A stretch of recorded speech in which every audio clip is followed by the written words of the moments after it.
Perang tidak harus selalu berisik, mematikan, dan berdarah-darah. Ya, misalnya seperti perang cyber.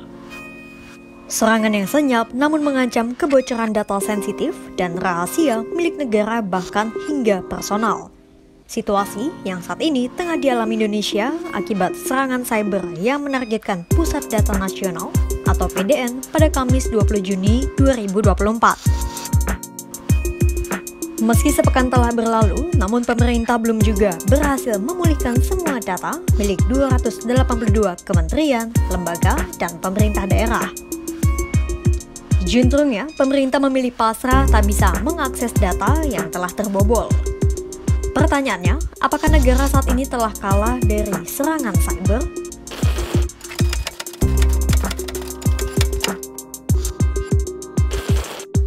Sebelumnya, mari kita menilik ke belakang apa yang sebenarnya terjadi. Semua bermula pada Kamis 20 Juni 2024 ketika Pusat Data Nasional atau PDN mengalami serangan cyber ransomware. Adapun ransomware adalah sejenis program jahat atau malware yang bisa memblokir akses ke sebuah data atau sistem data. Ransomware memiliki beberapa jenis, dan virus yang menyerang PDN pada 20 Juni 2024 lalu termasuk dalam jenis Lockbit 3.0 varian Brainkeeper. Dan bersamaan dengan itu, peretas juga mengirimkan permintaan uang tebusan sebesar 8 juta dolar Amerika Serikat atau setara dengan 131,6 miliar rupiah.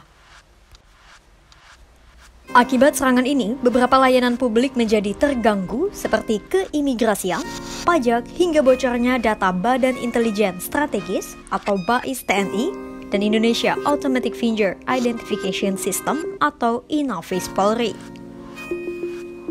Kini, sejumlah data telah dijual di suatu forum dark web bernama Bridge Forum oleh akun bernama Moonshexer.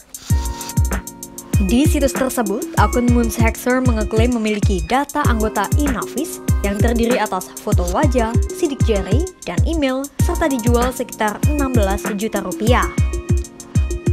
Kemudian, ada pula data BAIS TNI yang berisi data 2.000 pengguna yang dibanderol sekitar 16 juta rupiah hingga ratusan juta rupiah. Selain data prajurit, ada pula sampel dokumen rahasia yang diduga berisi rangkuman terkait aksi penolakan terhadap Rizik Syihab dan FPI, kemudian peringatan HUT OPM, dan unjuk rasa lainnya. Meski demikian, Kepala Puspen TNI Maijen Nugraha Gumilar menegaskan bahwa data-data yang diretas itu merupakan data lama namun baru dirilis pada tahun 2024. Lantas, bagaimana respons pemerintah dan siapa saja yang bertanggung jawab?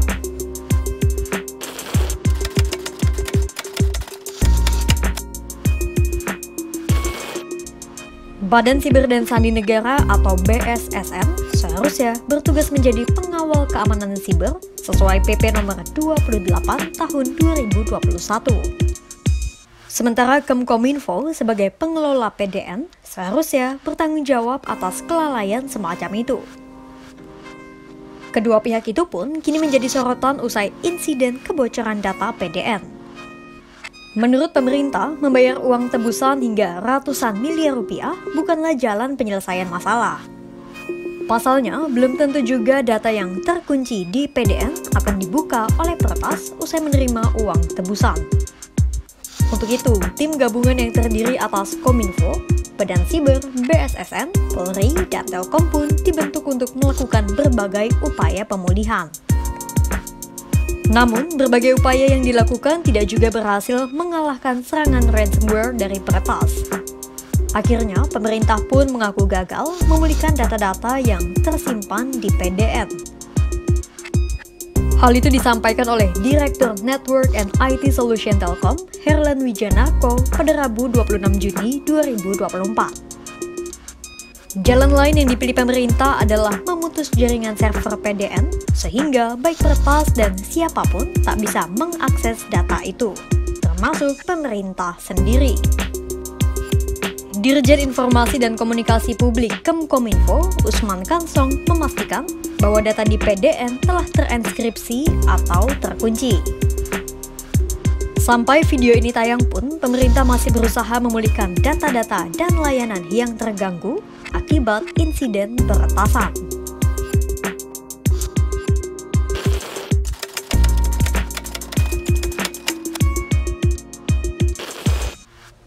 Menurut Ketua Indonesia Cyber Security Forum, Ardi Suteja, gangguan terhadap PDN merupakan sebuah bencana siber berskala nasional.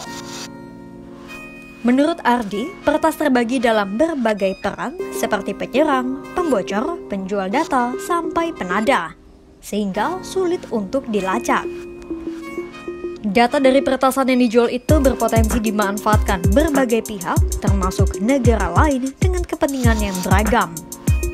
Meski data pribadi kadang dianggap remeh, tapi hal itu sejatinya bisa menjadi pintu untuk serangan berikutnya. Pun, jika yang dibobol adalah data lama, tetap saja terbuka potensi penyalahgunaan data. Indonesia darurat keamanan siber. Mungkin itu kata-kata yang tepat untuk menggambarkan situasi Indonesia saat ini. Pasalnya, ini bukan pertama kalinya insiden peretasan besar-besaran oleh ransomware dialami oleh Indonesia. Pada tahun 2023 pun, Bank Syariah Indonesia atau BSI juga pernah mengalami serangan ransomware. Atau pada tahun 2009, ketika Presiden ke-6 SBY dilaporkan disadap oleh Australia. Lantas, menurut Ardi yang bisa dilakukan negara saat ini adalah membangkitkan kepedulian terhadap keamanan siber, berbenah secara perlahan, meningkatkan jam terbang SDM bidang siber di seluruh instansi, dan berkomitmen penuh pada keamanan dunia siber.